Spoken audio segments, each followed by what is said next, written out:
자, 두 번째 강의는 우리 죄에 관한 얘기를 좀 할 건데요. 사실은 이제 이번 강의, 이번에 전체 강의 중에 우리 눈이 열려져야 될 첫 부분입니다. 인간의 본질적인 문제가 뭔지가 우리가 정말로 대면해야지 오직 예수 말고는, 오직 그리스도 말고는 답이 없구나라고 하는 간절함에 이르게 되고요. 우리 성도들 대상들로 하여금 결국 이렇게 가지 않으면 결국 예수 믿고 뭔가를 축복받고 예수 믿어서 뭐 응답을 받고 예수 믿어서 능력을 얻고자 하는 쪽으로 갈 수밖에 없습니다. 왜 그러냐면 본질적인 문제가 커 보이지 않으면 주변의 문제가 커 보이기 때문에 결국 예수님 이용해서 그 주변 문제 해결하느라 본질 문제는 전혀 의식하지 못하는 조금은 비참한 상태가 될 수밖에 없습니다. 그러니까 우리 모든 사역자들은 인간의 본질적인 문제가 뭔지를 정확하게 깊이 있게 대면해야 되고 그리고 우리 성도들로 하여금 그 앞에 설 수 있도록 도와야 됩니다. 그 중에 하나가 사단의 문제였음을 제가 얘기를 했고요. 두 번째가 죄의 문제입니다. 이제 여러분 이제 얼굴 보이는 게 힘드신다는 걸 알고 있는데 제가 여러분들 얼굴을 보면서 메시지를 하면 좋을 것 같습니다. 아까 제가 다른 창을 띄웠는데 얼굴이 안 떠가지고 제가 이제 벽만 보고 이게 조금 하다 보니까 지난 시간 좀 힘들었는데 이번에 좀 잘 동참을 해주시면 좋겠습니다. 예, 감사합니다. 이번에 우리 선교사님들은 너무 호응을 잘 해주셔서 너무 감사를 드립니다.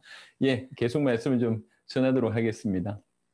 그래서 이제 두 번째 포인트는 죄라고 하는 이 포인트입니다. 사실 어떻게 보면 창세기 3장의 인간이 죄를 범한 부분들은 인류에 있어서 가장 큰 사건이라고 볼 수가 있습니다. 근데 우리가 너무 그것을 경하게 여기서 문제이지 그건 너무나 엄청난 문제였습니다. 자, 죄의 문제에 관한 얘기를 좀 해보겠습니다. 인간이 이제 죄를 범하게 됩니다. 창세기 3장 6절에 여자가 그 나무를 본즉 먹음직도 하고 보암직도 하고 지혜롭게 할 만큼 탐스럽기도 한 나무인지라 여자가 그 열매를 따먹고 자기와 함께 있는 남편에게도 준매 그도 먹은지라. 그러니까 아담과 하와의 모습을 보면 참 너무 아쉽고 비참합니다. 여기서 좀 다뤄야 될 부분들이 한 두 가지 정도가 있는 것 같은데요. 하나는요, 아담의 상태 또 하나는 하와의 상태에 대한 언급을 조금 하겠습니다. 여러분 알듯이 창세기 3장에 보면 뱀의 하와에게 시험을 할 때 그 하와가 그 약속을 언급을 하는 장면이 나오는데요. 창세기 2장 16절과 17절과 비교해 봤을 때는 뭔가가 추가됐고 뭔가가 빠진 모습들이 나옵니다. 즉 하와는 아담을 통해서 언약을 전달받았지만 아주 선명하게 자기 속에 그것이 적어도 자기 것이 아니었던 것 같습니다. 그래서 어떤 의미로서 그 약속을 정확하게 몰라서 결국 하와는 그 언약을 어기는 그런 일이 벌어졌다. 이렇게 볼 수가 있다고 하면 아담 입장에서 한번 생각해 보면 아담은 하나님께 직접 약속을 받았습니다. 누구보다도 약속을 잘 알고 있습니다. 그런데 하와가 지금 그 약속을 어기려고 선악을 알게 하는 나무 열매를 따먹으려고 할 때 아담의 행동을 보면 약간 좀 의아합니다. 창세기 3장 6절 읽어보시면 알겠지만 자기와 함께 있는 남편이라고 하는 표현이 있습니다. 두 가지 각도죠. 자기 남편이라고 하는 표현이기 때문에 자기와 함께 있는 남편 이렇게 표현할 수도 있고 두 번째는요. 실제로 따먹을 때 옆에 있었다는 거죠. 그러니까 아담은 이런 겁니다. 죽는지 안 죽는지 보자. 이런 거겠죠. 하와가 따먹고 있는데 이 죽으면 안 따먹으면 되고 안 죽으면 좀 고민이 되겠죠. 여하튼 이렇게 보고 있는 거죠.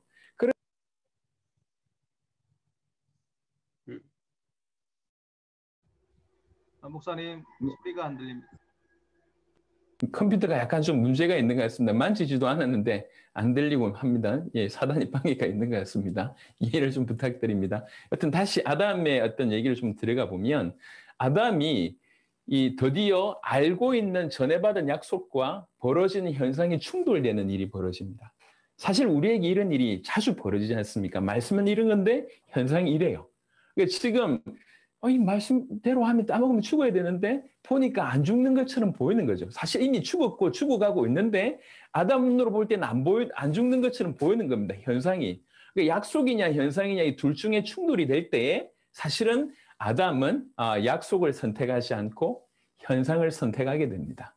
현장과 말씀이 충돌될 때에 결국 이걸 선택하게 되는 거죠. 즉 아담은 알고 있었지만 언약을 알고 있었지만 믿지 않았다. 이렇게 이해할 수가 있겠습니다. 그래서 하와는 엄밀하게 얘기해서 그 언약을 정확하게 모르는 어떤 자였다고 하면 아담은 언약은 알고 있었지만 실제로 믿지 아니하는 그런 일이 벌어진 겁니다. 그래서 약속을 어긴 겁니다. 호세아 6장 7절을 한번 찾아보시면 좋겠습니다. 지금 이거는 지금 몇 구절 정도는 성경을 직접 좀 찾으시면 좋겠습니다. 프린트물이 없는 내용인데요. 좀 여러분하고 충분히 좀 공유로 좀 하면 좋을 것 같아서 좀 첨언해서 말씀을 드립니다. 호세아 6장 7절 보시겠습니다. 호세아 6장 7절 그들은 아담처럼 언약을 어기고라고 얘기합니다. 그리고 거기에서 나를 반역하였느니라. 지금 이스라엘 백성들을 얘기하면서 아담을 끄집어냅니다. 그러면서 아담을 뭐라고 표현했냐면 그 아담은 언약을 어겼는데 너희도 언약을 어겼다. 그러면서 뭐라고 얘기하냐면 그것이 반역이다 이렇게 되어 있습니다. 지금 창세기 3장 6절에 이 죄를 범하는 부분들을 다른 말로 표현하자면 언약을 어긴 것이며 반역하는 것이 바로 죄를 범하는 것이다. 이렇게 해석할 수가 있겠습니다. 민수기, 이제 이건 교재에 있는 내용입니다. 민수기 15장 31절. 이 죄를 범한 아담과 하와의 모습을 민수기 15장 31절은 이렇게 얘기합니다. 그런 사람은 여호와의 말씀을 멸시하고 그의 명령을 파괴하였은즉, 이렇게 잘 보십시오.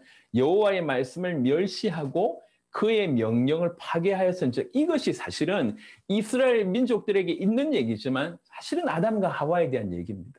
언약을 어긴 게 어떻게 해서 언약을 어깁니까? 그 약속, 그 주님 주신 말씀을 멸시하기 때문에 어긴 것이고, 그리고 그 어겼다는 것 자체는 그의 명령을 파괴한 것입니다. 이것이 바로 죄를 범했다라고 하는 것의 다른 표현입니다. 그의 죄악이 결국 자기에게로 돌아가서 온전히 끊어지리라. 그러니까 창세기 3장의 6절에 지금 죄를 범한 이 사건은 한편으로는 이제 언약을 어긴 사건이며 반역의 사건이며 또 한편으로는 여호와의 말씀을 멸시하고 그의 명령을 파괴한 그런 사건이라고 할 수가 있습니다. 로마서를 잠시 보겠습니다. 이것도 성경을 직접 찾아보시도록 하겠습니다. 로마서 5장입니다. 로마서 5장 한 구절만 보겠습니다. 19절에 보면 로마서 5장 19절에 한 사람이 순종하지 아니함으로 많은 사람이 죄인 된 것 같이 한 사람이 순종하심으로 많은 사람이 의인이 되리라. 그 불순종, 한 사람의 순종하지 않음이라고 하는 것을 딱 못 박았습니다. 그러니까 죄를 범하는 것은 뭐냐? 불순종이다. 이렇게 정의하고 있는 것이죠. 성경을 통해서. 그리고 또 한 구절 보시도록 하겠습니다. 사도행전 8장입니다. 죄가 뭐냐라고 얘기할 때 죄의 정의 중에 하나입니다. 사도행전 8장 23절 보겠습니다. 지금 사도 베드로가 시몬한테 지금 하는 말인데요. 8장 23절 내가 보니 너는 악독이 가득하며 불의에 매인 바 되었도다. 죄의 속성을 가장 잘 설명한 것이 두 구절입니다. 불의와 악독입니다. 불의와 악독. 그러니까 이제 죄를 범했다. 이것이 어떤 뜻이냐라고 얘기할 때 지금 설명을 몇 가지 하는 겁니다. 그건 불순종이다. 그리고 그것은 불의이고 악독이다. 또 그것은 언약을 어긴 것이며 반역이다. 이렇게 볼 수가 있는 것입니다. 그리고 민수기 15장을 표현하자면 여호와의 말씀을 멸시한 것이고 그의 명령을 파괴한 것이다. 그러니까 이제 지금 제가 뭘 얘기하고 있냐면 죄를 범한다는 것이 하나님 입장에서 봤을 때 이게 얼마나 큰 일인지를 설명하고 있습니다. 우리는 가끔씩 이제 육신적인 어떤 죄에 대해서만 어떤 죄의 경중을 논하지만 사실 그 죄가 하나님과의 관계에서 이게 얼마나 큰 것인지를 우리가 많이 간과합니다. 그러니까 이제 우리는 상대방하고 비교해서 사람들 속에서 내가 어느 정도 그래도 나는 괜찮다 아니면 뭐 이 정도로 생각하고 있는 것이지 이 죄가 하나님 보실 때 얼마나 큰지 그러니까 얼마나 크면 그 죄의 대가가 죽음이냔 말이에요. 죽음을 줄 만큼 죄가 심각하다라고 하는 것에 대한 인지 이게 지금 우리에게 있어야 되고 우리 대상한테 있어야 됩니다. 예, 누구든지 진실로 예수님을 믿을 때는 자기가 죄인임에 대한 진정한 회개 없으면 구원받을 수가 없습니다. 그러니까 진정한 회개는 뭐로부터 시작되냐면 죄가 얼마나 큰지에 대한 부분들부터 직면해야지 되는 거거든요. 이것은 하나님께서 깨닫게 하시지 않으면 안 될 부분인 것 같습니다. 죄가 얼마나 크냐는 거죠. 죄는 반역입니다. 죄는 악독입니다. 죄는 불의입니다. 죄는 여호와를 멸시하는 것이고 그 명령을 파괴하는 것입니다. 이 교재를 보면 야고보 1장 15절에 욕심이 잉태한 즉 죄를 낳고 죄가 장성한 즉 사망을 낳느니라 라고 얘기합니다. 요한일서 3장 4절에 죄를 짓는 자마다 불법을 행하나니 죄는 불법이다. 그것이 불법이다. 이렇게 얘기하고요. 그 죄의 항상 배경에는 요한일서 3장 8절에 죄를 짓는 자는 마귀에게 속하나니 마귀는 처음부터 범죄함이라. 하나님의 아들이 나타나신 것은 마귀의 일을 멸하러 하심이라 라고 얘기합니다. 항상 이 죄의 배경에는 사단이 도사리고 있습니다. 그러니까 참 아쉬운 일이지만 사실입니다. 끊임없이 사단이 우리로 하여금 죄의 굴레에 빠져들도록 공격하고 있다는 것은 사실입니다. 자, 이 죄의 결과가 우리가 이미 알고 있는 바, 이 죄의 결과는 죽음이라고 하는 결과입니다. 창세기 2장 17절에 선악을 알게 하는 나무의 열매는 먹지 말라. 네가 먹는 날에는 반드시 죽으리라 하시니라. 우리가 익히 알듯이 죽음은 이제 살아있으나 죽어있는 영적인 죽음, 그 다음에 영혼과 육신이 분리되는 육신의 죽음, 그리고 죽음 이후에 영원한 심판에 있는 영원한 죽음이라고 볼 수가 있는데요. 그 죽음이 이 죄라는 것 때문에 온다는 것입니다. 죄의 결과가 그토록 크게 난다는 거죠. 그럼 제가 이제 이 부분이 우리가 좀 깊이 있게 발견해야 될 부분입니다. 에베소 2장 1절에 그는 허물과 죄로 죽었던 너희를 살리셨도다. 죄의 싹은 사망이요. 계속 사망임을 얘기합니다. 그러면서 동시에 로마서 3장 23절에 모든 사람이 죄를 범하였음에 어떤 각도로 얘기하자면 여기 하냐면 하나님의 영광에 이르지 못하더니 사실 우리는 하나님의 형상대로 지음을 받았습니다. 즉 우리의 모습을 통해서 하나님을 볼 수 있는 그런 존재였다는 거죠.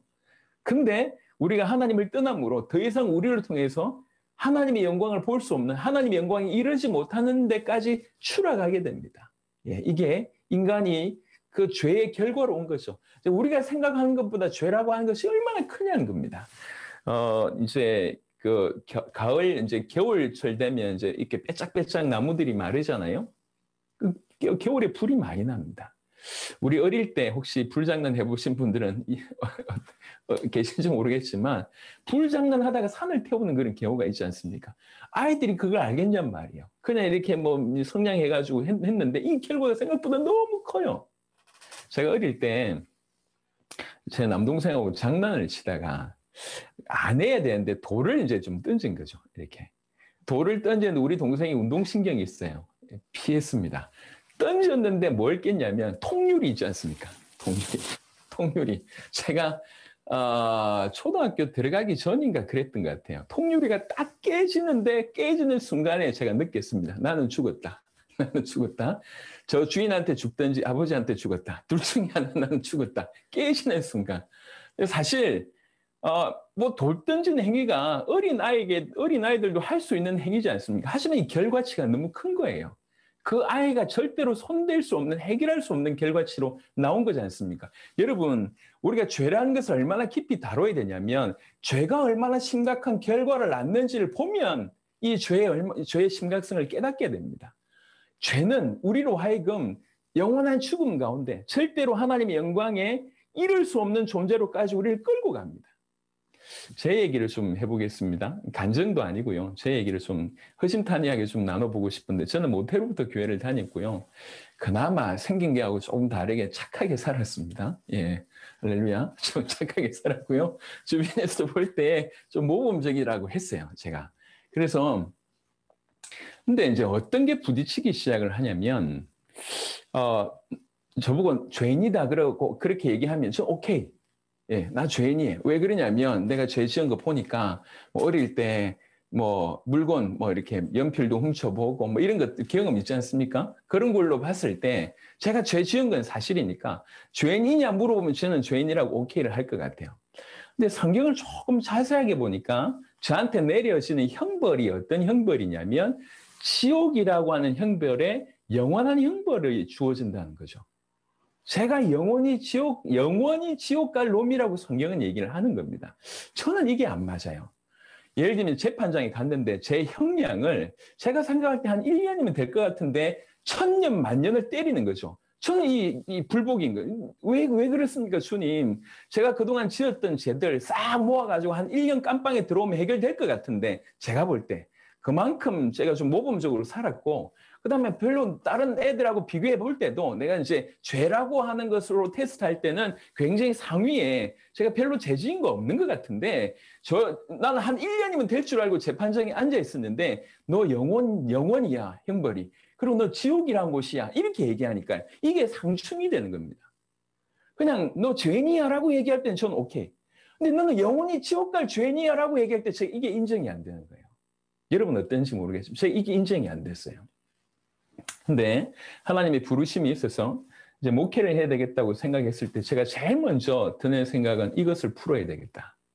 내가 영원히 지옥 갈 죄인임을 인정 안 하니까 어떤 일이 벌어지냐면 그가 나를 위해서 죽었다고 하는 것이 그냥 뭐 그닥 그렇게 강하게 안 와닿는 겁니다. 무슨 말인지 이해하겠습니까?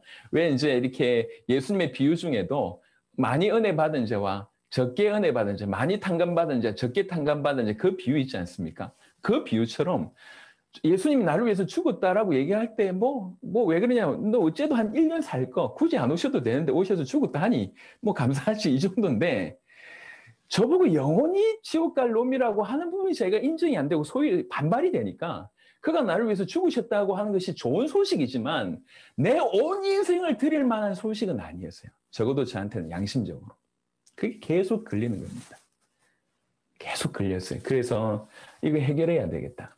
그래서 제가 그때 이제 서울에 이제 살 때였는데 20대 후반이었습니다. 교회 이렇게 집 앞에 교회가 하나 있었어요. 교회 가서 기도할 수 있는 공간이 이제 있었습니다. 이렇게 기도처 같은데 들어가서 가만히 앉았는데 딴 게 기도가 안 나와. 그냥 하나만 나와요. 하나님, 제가 죄인입니까? 지옥 갈 죄인입니까? 그것만 알게 해주십시오. 기도 제목 딴 게 필요 없고 그냥 그것만. 하나님, 저는 지금 돈이 필요하지 않습니다. 돈 없어도 살겠고, 그리고 뭐 이렇게 응답 없어도 살겠는데, 내가 죄인인지 내가 발견되지 않으면, 내가 영원히 지옥 갈 죄인인지 내가 내 스스로 인정되지 않으면 나는 일평생 앵무새가 될 것 같습니다. 난 그러긴 싫습니다. 나를 깨닫게 해주십시오. 저는 이게 사월이 걸린 문제입니다. 깨닫게 해주십시오. 그래서 가서 하루에 한 번씩, 많이 갈 때는 3번씩, 4번씩 가서 1시간씩 앉아 있는 거예요. 이렇게. 하나님, 저 죄인입니까? 그게 전부였어요. 깨닫게 해주십시오. 하루 가고, 일주일 가고, 열흘 가고, 한 달 가고, 2달 가고, 3달 가고, 계속 갔습니다. 해결되지 않으면 그게 안 되니. 왜 그러냐면, 인생 전체를 두고 볼 때 죄 문제가 너무 크잖아요. 어느 날, 가서 가만히 기도하고 있는데, 제 수준에 맞는 깨달음을 하나님께서 딱 주시더라고요. 그러니까 뭘 이제 깨닫게 하시냐면, 제가 이제 옛날에 이제 촌에서 이렇게 자랐거든요. 그러면 이제 유독 목욕탕, 촌에 있는 목욕탕에 김이 모락모락 날 때가 많이 날 때가 있습니다. 명절 전에 김이 많이 모락모락 납니다. 그럼 목욕탕 이렇게 근처에 이렇게 가면 그 목욕탕 근처에서 이렇게 꾸중물이 흘러가는 그런 어떤 그 하수구 있지 않습니까? 거기에 보면 약간의 어떤 좀 안 좋은 그런 악취가 나죠. 이쪽에는 좀 강하게 나고 저쪽에는 좀 덜 강하게 나고 옅은 그런 냄새가 나지 않습니까? 그게 보여지더라고요. 그게 보여지면서 한쪽에는 냄새가 좀 덜 나고 한쪽에는 냄새가 좀 많이 나요.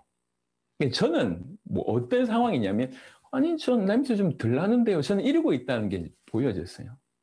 나는 냄새가 많이 나고 적게 나고 쟤는 냄새가 많이 나긴 하지만 사실 그 밑에 흘러간 원료는 똑같은 거 아니냐. 이 들어온 게 흘러가기 때문에 이쪽에는 많이 나고 저쪽에는 들어온 게 좀 적게 나지만 적게 나고 많이 나고가 중요한 것이 아니라 그 밑에 흘러가는 그 들어온 거, 요것들을 보게 하신 거예요. 제 눈에. 죄를 지을 수밖에 없는 그런 병든 상태라고 하는 것들이 제 눈에. 그러니까 나는 좀 냄새 덜 나는데 이러고 있었다는 거죠. 그러니까 그게 제 앞에 목도가 되기 시작을 했습니다. 하나님을 떠나 있는 원죄 상태 가운데 있는 게 신학적인 사고가 아니라 제 수준에 맞게. 제가 그때 여튼 그렇게 울어본 적이 없었던 것 같습니다. 그렇게. 제가 죄인임이 발견되니까 딴 길이 없는 거예요. 그리스도의 십자가 말고는 길이 없어요. 그때 얼마나 그 그리스도의 십자가가 감사한지 막 이게 눈물, 콧물, 침 다 흘리면서 이제 하나님께 감사했던 기억이 있습니다. 저는 우리 청년들한테 이런 얘기를 한 번씩 합니다. 왜 그러냐면 어릴 때부터 교회 다니는 사람들이 절대로 자기가 얼마나 심각한 죄인인지 하나님 앞에 대면하지 않습니다. 껍데기로 얘기 듣는 거예요. 껍데기. 죄인이라고 하니까 그래, 뭐 죄 지은 것 같거든. 뭐 물건 좀 훔치고 뭐 이렇게 사람들 좀 못되게 하고 나쁜 말도 좀 하고 뭐.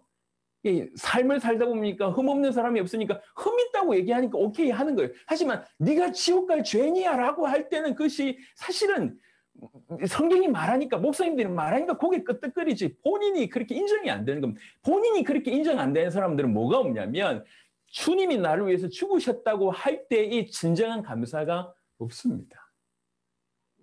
내가 한 1년 살면 되는데 굳이 안 사셔도 될 걸 나를 위해서 굳이 죽어주신, 그냥 이런 겁니다. 제가 느꼈을 때. 근데 내가 영원히 지옥에 갈 수밖에 없는 그 죄인이라고 하는 사형 선고를 진짜 그게 딴 사람한테 내린 게 아니라 저한테 내렸다고 한 것들을 딱 대면하게 됐을 때는 무릎 꿇을 수밖에 없었습니다. 하나님의 은혜로 몇 개월간 그런 기도를 하는 중에 하나님 깨닫게 하셨습니다. 우리 모두가 마찬가지인 것 같습니다. 그냥 덮어놓고 지금 제가 전 세계 가면서 정말 많은 교회들 안에서 벌어지는 말씀의 형태를 봅니다. 정말 수많은 교회들이 치유를 얘기합니다. 리더십을 얘기합니다. 이렇게 다양한 얘기들을 많이 합니다. 물론 필요합니다. 구원받은 자가 이 땅에 살아야 되니까. 하지만 그 무엇보다도 필요한 건 핵심은 복음 자체입니다. 그래서 올바른 복음을 통해서 제대로 된 믿음을 가지고 참된 구원을 받게 하는 것이 가장 중요한 것이 그 어떤 것도 이것으로 대체할 수가 없습니다. 모든 사람들로 하여금 배경에 가장 본질적인 문제 앞에 대면하게 해야 합니다. 너는 죄인이다. 하나님의 심판을 받을 수밖에 없는 영원히 지옥 갈 죄인이라고 하는 것이 대면돼야 됩니다. 사단의 자녀라고 하는 것들이 착하다 이걸 떠나서 착해도 사단의 자녀입니다. 오히려 사단의 자녀이면서 착한 자가 더 많이 사단의 강력한 무기가 될 수 있습니다. 그렇지 않습니까? 그런 것들이 대면되게 해야 돼요. 하나님과 단절이라고 하는 것이 이것이 얼마나 큰 문제인지를 처절하게 느껴져야지 이것을 해결하신 그리스도의 생명 걸게 되어 있습니다. 그래서 죄의 결과가 죽음을 낳는 영원한 지옥이라고 하는 것을 낳는 이 정도로 큰 죄라고 하는 것이 그것도 우리가 바로 그 죄 가운데 있다고 하는 것에 대한 진정한 대면 이것이 필요하다는 거죠. 자, 계속 보겠습니다. 이사야 그 죄의 결과가 죽음이며 하나님의 영광에 이르지 못할 뿐만 아니라 이사야 59장 2절에 오직 너희 죄악이 너희와 너희 하나님 사이를 갈라놓았고 라고 얘기하고 있습니다. 그 죄가 결국 우리와 하나님 사이를 갈라놓게 됩니다. 그래서 모든 사람들이 이 이후에는 죄 가운데 있다고 얘기합니다. 창세기 6장 5절에 보니까 성경이 얘기합니다. 여호와께서 사람의 죄악이 세상에 가득함과 그의 마음으로 생각한 모든 계획이 항상 악할 뿐임을 보시고 노아 홍수 때만 그랬습니까? 아닙니다. 지금 또한 그렇습니다. 시편 38편 4절에 내 죄악이 내 머리에 넘쳐서 무거운 짐 같으니 내가 감당할 수 없나이다. 여러분 사실 다윗이 큰 실수를 했습니다. 우리아를 죽이고 밧세바를 범하고 그 다음에 인구를 조사해서 이제 하나님 앞에 큰 어떤 어려움을 당하죠. 하지만 전체적인 입장으로, 그러니까 평균적인 입장에서 라고 얘기할 때 사실 다윗의 수준이 우리보다 훨씬 높지 않습니까? 그 인생을 볼 때 늘 실수만 있었던 게 아닙니다. 자기를 죽이려고 했던 사람들을 품을 수 있을 만큼 큰 그리신 사람이었습니다. 그런데 이 사람이 뭐라고 얘기하냐면 내 죄악이 내 머리에 넘쳐서 무거운 짐 같다고 얘기합니다. 이거는 죄에 민감하지 않으면 얘기할 수 없는 부분입니다. 오히려 많은 사람들은 다윗보다 훨씬 죄 가운데 있음에도 불구하고 죄의 심각성을 모릅니다. 자기가 얼마나 큰 죄인인지 인정하지 않습니다. 그렇죠. 대부분이 그렇습니다. 이게 큰 괴리가 있는 것이죠. 시편 40편 12절에 수많은 재앙이 나를 둘러싸고 나의 죄악이 나를 덮침으로 우러러 볼 수도 없으며 죄가 나의 머리털보다 많음으로 내가 낙심하였습니다. 시편 51편 3절 5절 물은 나는 내 죄가를 아오니 내 죄가 항상 내 앞에 있나이다. 내가 내 죄악 중에서 출생하였으며 어머니가 죄 중에서 나를 잉태하였나이다. 진실로 우리가 정말로 참된 죄인이라고 하는 깨달음은 하나님께서 알게 하셔야지 가능하다라고 저는 그렇게 생각합니다. 그래서 하나님께서 저와 여러분들을 불쌍히 여기셔서 은혜를 주시기를 정말 그리스도 예수 이름으로 축원합니다. 자, 이사야 64장 6절에 무릇 우리는 다 부정한 자 같아서 우리의 의는 다 들어온 옷 같으며 우리는 다 잎사귀같이 시들므로 우리의 죄악이 바람같이 우리를 몰아가나이다. 성경은 우리가 다 부정한 자라고 얘기합니다. 그리고 우리가 열심히 인생의 어떤 최고의 어떤 깨끗함과 바름으로 의를 했다 해도 그것이 더러운 옷이라고 성경은 정의하고 있습니다. 우리는 그걸 가지고 만족하고 있습니다. 내가 뭔가를 한 것처럼 생각하고 있습니다. 더러운 옷입니다. 예, 우리의 어떤 행위로는 구원받을 수가 없습니다. 우리의 행위로는 하나님을 기쁘게 할 수가 없습니다. 오직 완벽한 의 대신 그리스도 예수로만 가능함을 다시 한번 고백할 수밖에 없습니다. 다시 말씀드립니다. 제가 교회를 평생 이렇게 다녀왔습니다. 평생 다녀오면서 적지 않은 사람들이 중간에 길을 놓치는 경우들을 많이 봅니다. 제가 어릴 때부터 교회를 다니면서 나이가 들면 들수록 교회를 떠나는 사람들을 많이 보고요. 또 한편 사역을 시작하면서 시간이 지나면서 사역을 놓치거나 아니면 사역을 점점점 다른 쪽으로 길을 잃어 보이는 그런 모습들이 많이 보입니다. 원하든 원하지 않든 그런 일들이 지금 도처에서 일어나고 있습니다. 왜 그럴까라고 얘기할 때 사실 근본에 대면하는 부분들을 실패한 것이 아닌가 이런 생각을 합니다. 정말로 자기가 그 큰 죄인이라고 하는 것을 대면하게 됐을 때 정말 이 죄를 해결하신 그리스도에 배신할 수 있냐? 없습니다. 이 그리스도를 대신해서 물질을 채울 수 있냐? 없다니까요. 이 사단 가운데서 나를 건지신 그 그리스도를 발견하고 예수 이름으로 지금도 사단 가운데 빠져있는 영혼들을 건져내고 지금도 나를 공격하는 사단의 세력을 그리스도 예수 이름으로 이길 수 있는 이 비밀이 이것들이 발견되어졌을 때 진정한 사역을 할 수 있는 것이죠. 육신적인 것, 물질적인 것에 추구하지 않는 그런 인생이 되는 것입니다. 하지만 본질적인 문제에 대면하지 않으면 전부 겉의 문제 때문에 넘어질 수밖에 없음을 봅니다. 그래서 이 죄 문제를 해결하는 유일한 길이 그리스도이심을 성경은 얘기하고 있습니다. 레위기 17장 11절에 육체의 생명은 피에 있다. 내가 이 피를 너희에게 주어 제단에 뿌려 너희의 생명을 위하여 속죄하게 하였나니 생명이 피에 있으므로 피가 죄를 속하느니라. 이게 하나님의 법입니다. 이게 원리입니다. 하나님께서 만들어 놓으신 오직 우리의 죄는 생명되는 피로만 우리의 죄가 해결이 됩니다. 단 죄 없는 자의 피로만 우리의 죄가 속해지게 되었습니다. 이게 하나님의 법이었습니다. 이사야 53장 5절 그가 찔림은 우리의 허물 때문이요 그가 상함은 우리의 죄악 때문이라. 그가 징계를 받음으로 우리는 평화를 누리고 그가 채찍에 맞음으로 우리는 나음을 받았도다. 대속의 개념이 가장 정확하게 드러나 있고요. 우리는 다 양 같아서 그릇 행하여 각기 제 길로 갔거늘 여호와께서는 우리 모두의 죄악을 그에게 담당시키셨도다. 하나님께서 그리스도 예수에게 우리의 죄를 담당시키셨다고 얘기합니다. 이사야 53장 11절 그가 자기 영혼에 수고한 것을 보고 만족하게 여길 것이라. 틀림없이 이렇게 하실 것입니다. 또 이렇게 하셨습니다. 나의 의로운 종이 자기 지식으로 많은 사람을 의롭게 하며 또 그들의 죄악을 친히 담당하리로다 라고 얘기하고 있습니다. 이 죄 문제, 우리의 모든 죄를 해결하신 분이 그리스도입니다. 그 그리스도의 피 한 방울의 능력이라고 하면 우리 모든 전 인류의 과거, 현재, 미래의 모든 죄를 영원히 완벽하게 단번에 해결할 수 있습니다. 그분의 피의 능력은 그렇습니다. 그래서 진실로 그 피의 능력으로 우리가 예수님을 나의 구주로 모신다고 했을 때 이 피의 능력이 우리 가운데 그렇게 임합니다. 과거, 현재, 미래의 모든 죄가 더 이상 정죄되지 아니하는 모든 영혼이 완벽하게 단번에 끝나는 그 죄의 책이 완전히 끝나는 그런 일들이 실제로 일어나는 겁니다. 물론 구원받은 자에게 죄성이 있는 것은 그건 당연합니다. 그 죄성이 계속 복음으로 정복해 나가는 부분들을 우리는 성화라고 일컫습니다. 여러분 알고 있는 내용이죠. 그래서 이 모든 죄 문제를 영원히 단번에 해결하신 그 그리스도의 십자가가 우리가 일평생 추정할 수밖에 없는 내용이라고 하는 겁니다. 죄 문제를 해결하신 바로 이 예수님이 그리스도다. 마태복음 1장 21절에 이 예수라고 하는 이름이 그가 자기 백성을 그들의 죄에서 구원할 자다라고 하는 이름입니다.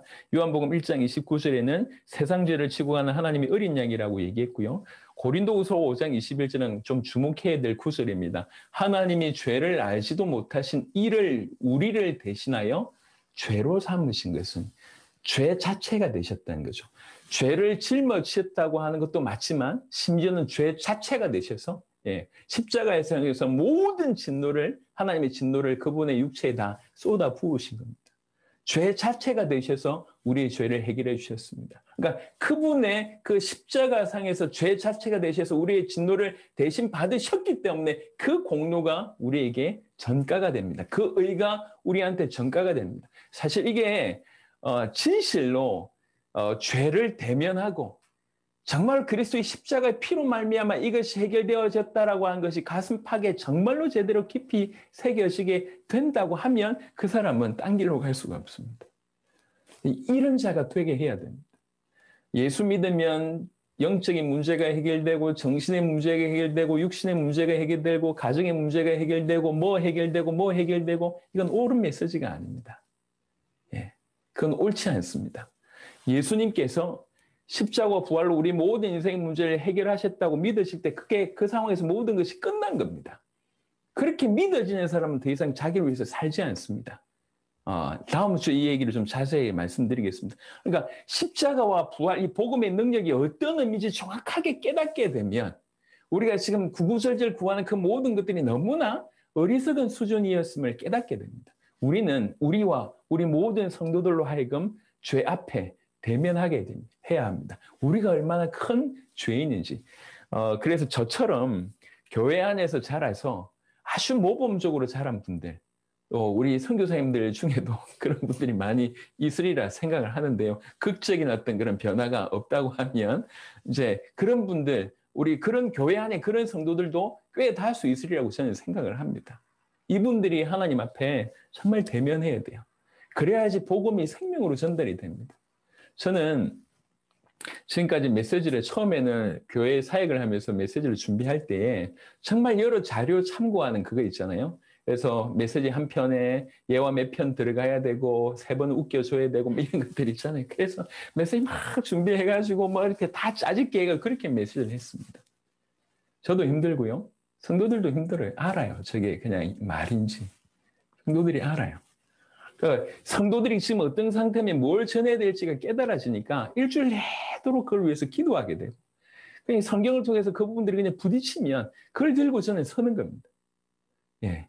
지금 뭐 예화 안 한 지가 한 10년은 넘은 것 같습니다. 예화할 것도 없고요. 일어났던 일들에 대해서 이제 간증할 뿐이지 뭐 어디서 찾고 어디서 소크라테스가 뭐 했다, 뭐 소크라테스가 뭐가 필요합니까? 심리학자가 뭐가 어땠다, 뭐 철학자 누가 어땠다. 요즘에 좀 이렇게 그런 인용을 굉장히 많이 하시더라고요. 왜 교회 안에서 철학자 얘기를 하고 심리학자 얘기를 합니까? 그분의 얘기들이 더 신빙성이 있습니까? 하나님 말씀이면 충분하지 않습니까? 내가 하나님의 말씀을 그렇게 믿고 그 믿은 말씀을 정말 진정성 있게 전달하게 되면 그것 때문에 성도들이 사는 게 아닙니까? 철학자의 말이 심리학자의 말이 사람들을 살리냔 말이에요. 참고는 될 수 있습니다. 수준 높은 말, 뭐 이렇게 제가 군대 가기 전에 피할 수 없으면 절개라. 힘이 되더라고요. 피할 수 없으니까 절개해야 되겠다. 힘이 되는데 피할 수 없으면 절개라 이런 말이 우리 인생에 도움이 되냔 말이에요. 우리 영혼에. 잘 생각해 보세요. 참고할 것도 필요하지만 진짜 중요한 것은 우리가 말씀을 믿는 겁니다. 그리고 그 믿은 말씀을 믿음으로 전달하는 겁니다. 그래야지 영혼들이 살지 않습니까? 우리가 죄에 대면하고 내가 정말 죽을 수밖에 없는 죄인임을 인정하고 그 나를 그리스도 예수께서 그분의 십자가로 나를 살리셨다고 내가 정말 믿어지면 그 말이 지식으로 나올 리 만무합니다. 가슴으로 나올 수밖에 없는 거지 않습니까? 그게 그 사람들을 살리는 거잖아요. 저는 이 본질에 대면하는 것이 너무 중요하다고 여겨지기 때문에 계속 어제와 조금 다르게 점점 톤이 높아지고 있는데 이제 원래 해외 사역 가면 제가 웃음이 없습니다. 아주 도끼 눈을 뜨고 못 알아들으면 나가 이런 식으로 메시지합니다. 왜 그러냐면 4월이 걸렸다고 저는 생각하거든요. 그냥 교회 다니는 게 중요한 게 아닙니다. 제대로 믿어야 됩니다. 우리 어떤 상태인지 알아야지. 왜 예수의 십자가 말고는 안 되는지 답이 있을 거 아닙니까? 그래야지 간절함으로 취할 거 아닙니까? 그래야지 목숨 걸고 주를 위해서 살 수 있지 않습니까? 대면하게 해야 됩니다. 우리는 죄인입니다. 그것도 영원히 지옥 갈 죄인입니다. 누구나 그렇습니다.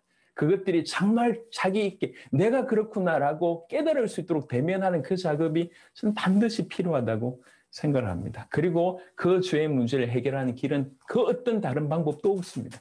우리가 왜 지금 종교 통합이 많이 벌어지고 있는데도 불구하고 끊임없이 욕 들으면서 오직 예수만 얘기하냐? 예수 말고는 답이 없습니다. 예수님 말고는 우리 죄를 해결할 수 있는 길이 그 이 땅에도 아무도 없습니다. 그분의 십자가의 피만이 우리의 죄를 해결할 수 있기 때문에 그런 것입니다. 마태복음 26장 28절에 이것은 죄사함을 얻게 하려고 많은 사람을 위하여 흘리는 바 나의 피 곧 언약의 피니라. 우리를 위하여, 우리의 죄를 위하여 그분은 피 흘리시고 그 피 흘리실 것을 이미 약속하셨고, 그래 그 약속한 피라고 지금 우리에게 다시 말씀하고 있습니다. 오늘 선교사님들과 말씀 듣는 모든 귀중한 분들에게 이미 여러분들에게 그런 은혜가 있었다고 생각합니다. 하지만 우리가 이제 도와줘야 되니까요. 우리 성도들, 우리의 메시지를 듣는 자들을 도와줘야 되니까 또 어떻게 도와주면 되겠냐라고 얘기할 때 그들로 하여금 본질 앞에 대면하게 해야 된다는 거죠. 사단을 본 적이 없지만 존재함과 끊임없이 공격하고 있음을 대면하게 해야 되고, 사단의 자녀임을 대면하게 해야 되고, 또 누구든지 하나님을 떠나 있는 우리는 본질적으로 영원히 지옥 갈 죄인이라고 하는 것들이 깊이 대면되게 돼야 된다는 것이죠. 예, 이런 부분들에 하나님 은혜가 여러분 가운데 있기를 바랍니다.